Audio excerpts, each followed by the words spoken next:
So good morning, everyone. Today we are here to discuss about Markowitz Revisited Social Portfolio Engineering. So the main issue of this paper is that socially responsible investments are increasingly popular in our society, and the Markowitz portfolio selection presents a small problem, which is that it does not include the social responsibility and the ethical preferences in it.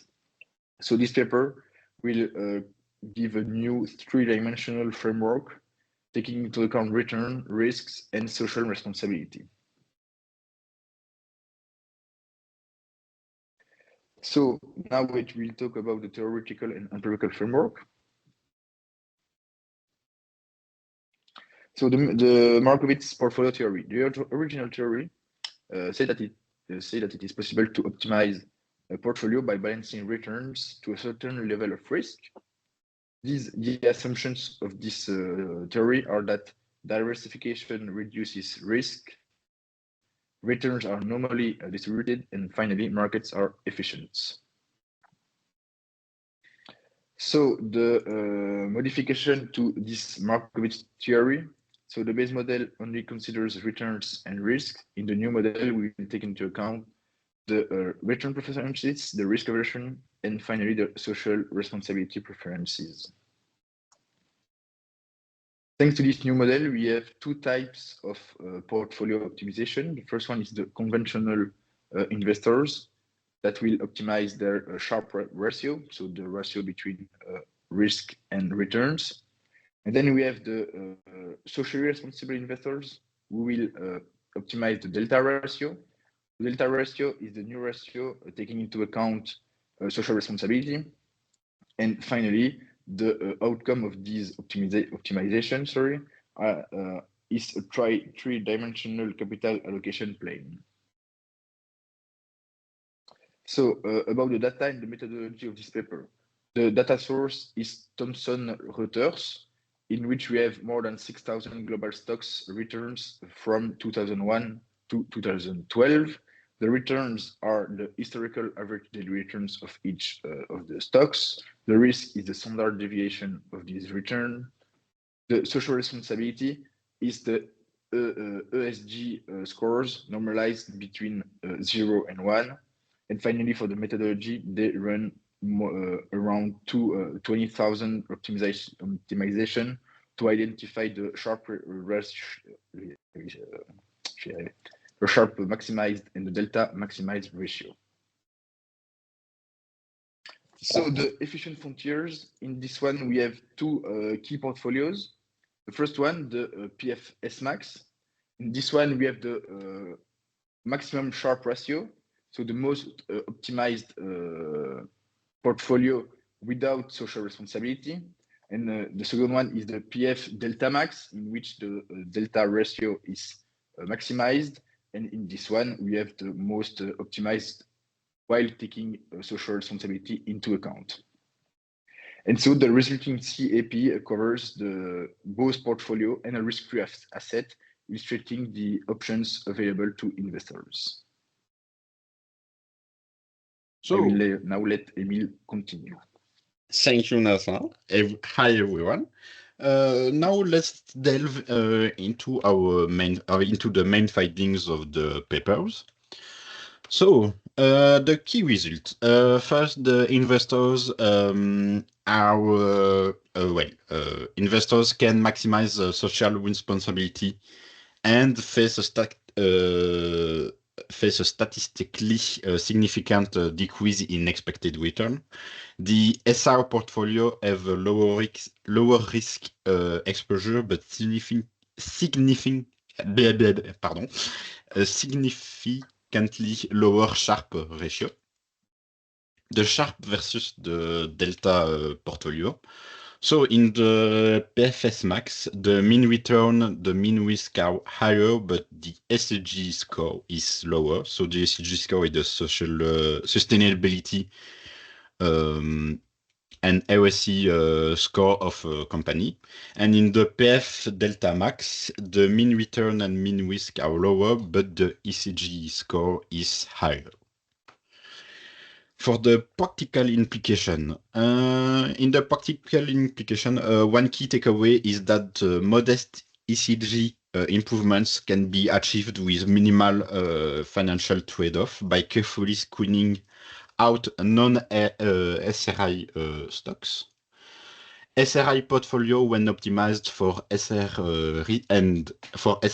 and risk, perform comparably to conventional portfolios, aligning with earlier research. Now, for the limitation. It's crucial to acknowledge the limitation of the study in the paper. First, there are the data-related limitation, including reliance on ECG score, which may not be fully comprehensive. You can see in the slide that ECG score only cover rated companies. Unrated stocks default to 0, so it's a bit limitative in the account. Use of historical returns may lack predictive power, so we just use historical data. We cannot predict the future. In the model assumption, so investors are assumed to disregard change in ECG scores over time, which may say that the company could have a high ECG score at the beginning, but decrease slowly the ECG score in order to increase the return for the investors, which can be quite complicated. The model does not address dynamic market conditions or multi-factor risk models. This is also a big limitation.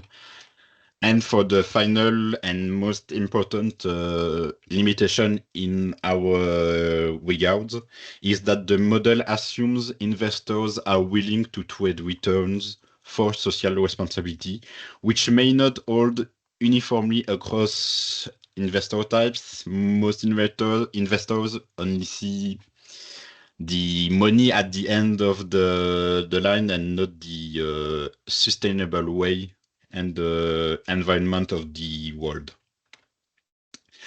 So to finish this kind of presentation, we will talk about contribution to sustainable strategies. So the papers provides valuable insights for building sustainable socioeconomic systems. So the integration of ESG promotes sustainability and accountability in investment decisions. This demonstrates that socially responsible investing is not only possible, but can be strategically aligned with financial performance goals. So it's not detrimental to invest in a sustainable way.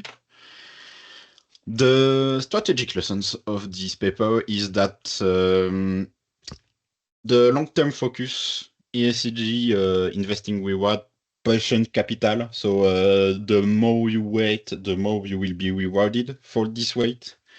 It encourages innovation and transparency in corporate practices. And it helps investors aligning their investment strategies with global sustainability goals. In our mind, it's underlining that people need to focus on long-term return and not on short-term profits. And for the finding, it's shaping a sustainable future. So the model can be integrated in both a priori and a posteriori in the portfolio offering. So investors have the possibility to adapt existing portfolios or create new sustainable ones. It's quite important because it means that if you already have a portfolio, you can adapt it to be more sustainable and more responsible. The framework can guide policymakers and investors in targeting more sustainable socioeconomic goals in which short-term profits are put aside and thus prioritizing long-term goals. It's really important. And this work support the transition towards the sustainable and resilient economic systems. Thank you for your attention.